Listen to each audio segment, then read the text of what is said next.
Здравейте! Здравейте! Здравейте в поредната така оптимистична серия на Екстра Таро. Продължаваме с Зодия Водолей за месец февруари. Опитвам се да намеря концентрация, време и стимул, за да мога да направя текущите серии, които желая да направя, за да мога да ги представя пред вас. Скоро ще има повече съдържание в този канал. Имам нужда от малко време да се настроя и да направя организацията за представянето на нужните въпроси, които искам да разгледам в канала. Днес ще разгледаме Зодия Водолей за месец февруари. За мен тя е много интересна зодия. Има много творчески натури. Зодия Водолей.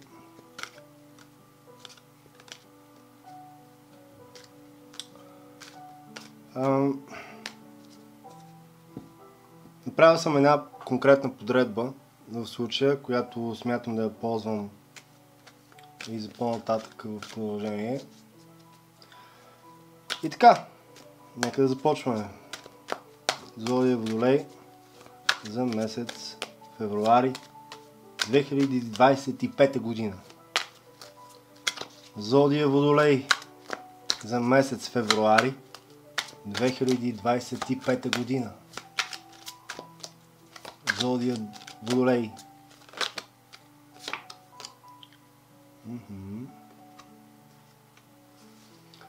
За 2025 година.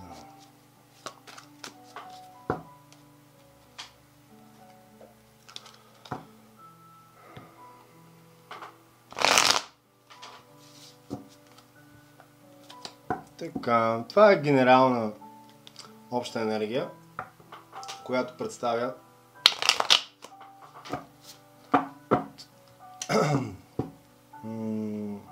този зодиакален знак и хората, които са в него. Обща енергия за тях.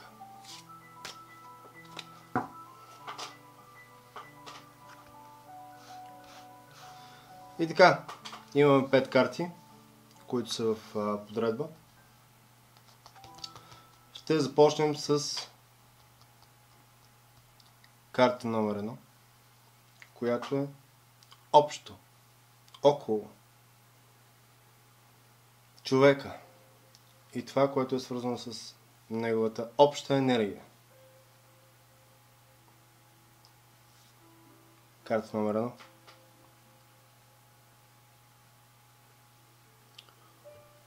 Тук да направим малко място.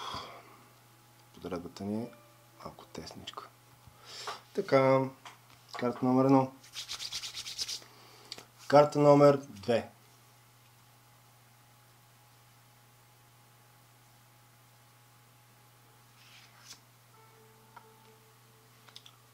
Карта номер 3.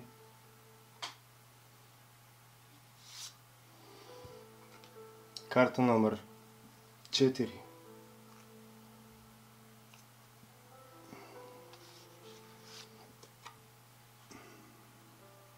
И карта номер 5.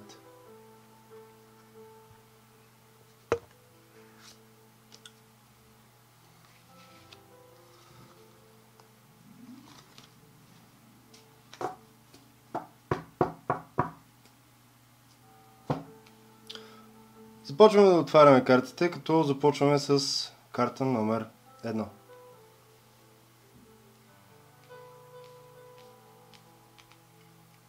Обща енергия. Много красиво. Много всеобхватно. И постигащо цели. Определено. Един дълъг изминат път с устремена цел. И след целта отново пак цел. Защото е като всяко едно стъпало по стълбицата. След стъпалото следва още едно стъпало. Вдигането на ниво. Изкачването на нас самите. Възвишението, което създаваме в нашия дух, израстване. Себеопознаване. И характерна стойност на това, което имаме, отдаваме и градим като характер, натура и зряло поведение.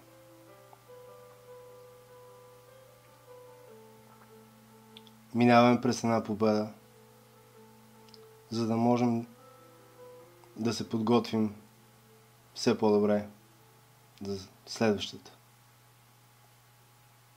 И за да бъдем все по-силни в периода между двете.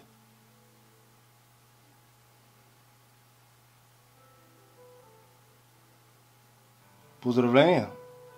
Поздравления, Водолей! Поздравления! Карта номер 2. Карта номер 2 е в смисълът на това какво ни влияе. Така е наречена в тази подредба, така ще я разглеждам. Какво ни влияе? До някъде изкушенията. Доколко те са правилни. Какво ни дават? Какво биха ни взели? От какво ние имаме нужда? Запитайте се този въпрос. И тогава пристъпете напред. Вземете решението. Защото в някои случаи някои решения могат да изиграят обратна стъпка на вас самите. Дори без да се предполагали. Защото това е съблазнение. Един завършек. Но доколко би могло да бъде ново начало за вас? Замислете се. В този случай разглеждам тази карта като предупреждение. В друг няма да е така. Но в този случай го казвам по този начин. Карта номер 3. Карта номер 3 е в смисъла на това какво се желае. Да, много красиво. Желая се един спокоен устой. Желая се една хармония. Едно постигнато уравновесение между баланса на материалното, духовното, семейното и това, което ни дава абсолютно твърдо, правилно удовлетворение на нужното ни това, което имаме. И това се желая от ваша страна, Водолей. Не сте далече оттам. Просто не се заблуждавайте по пътя си. Вървете устремени към това, което ви предстои, за да може то да бъде в степента на най-голямото си значение.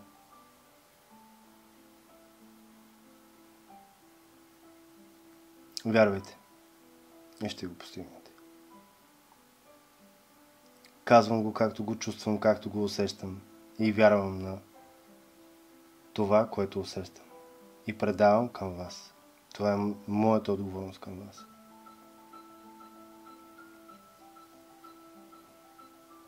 Ще го постигнете.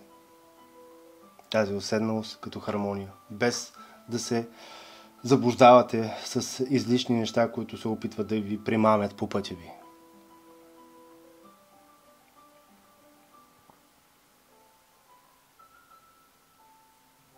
Действайте равномерно,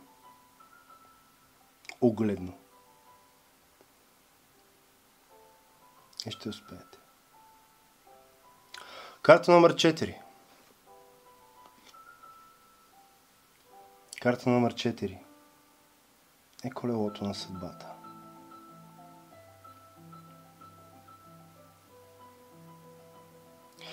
В тази позиция разглеждаме излишното.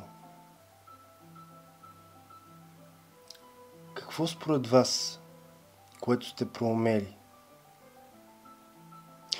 Кои проникновения, до които сте достигнали за вас, са излишна информация, която не би трябвало да ви товари? Проумейте го и се отървете от това, като багаж. За да може да се завърти в другата сфера колелото и да ви покаже това, което заслужавате.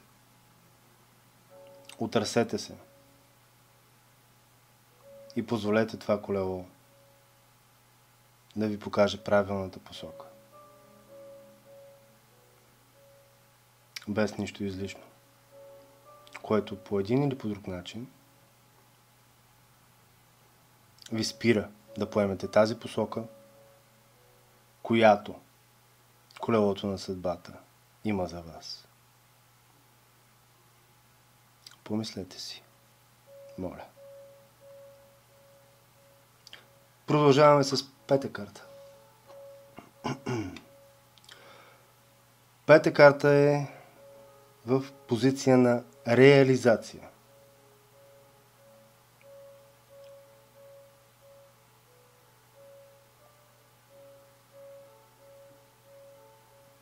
Оставете нещата да се случат от само себе си, без да се опитвате да давате своят ефект към тях да се случат по определен начин.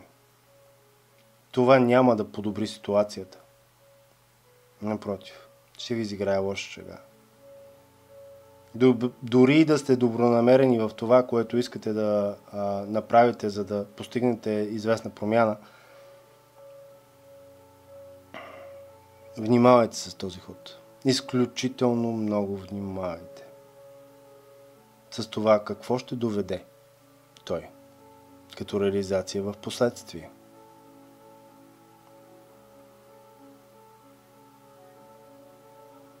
Бъдете наясно с намеренията си и възможните последствия.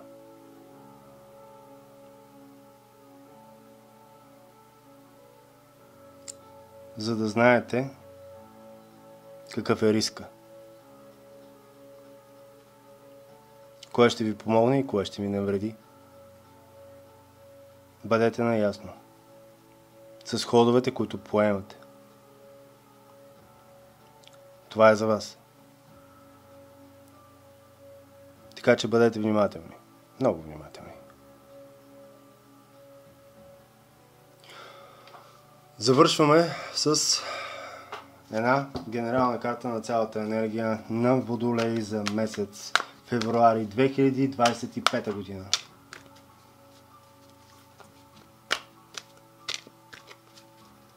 Зодия Водолей. Месец февруари 2025 година.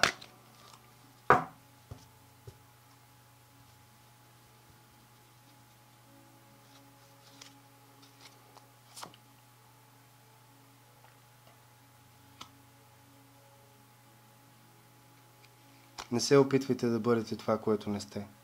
Повярвайте на вътрешния си глас, без да се влияете от външното, това, което иска да ви промени. Вгледайте се дълбоко вътре в себе си и прозрете истината, която е във вас още от самото начало.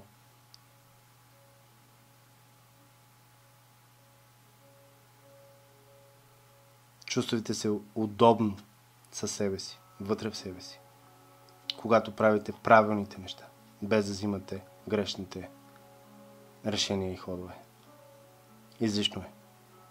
Не си струва. Бъдете себе си. направете това вътрешно проникновение и повярвайте в него. Това беше от мен за вас. За мен беше чест и удоволствие.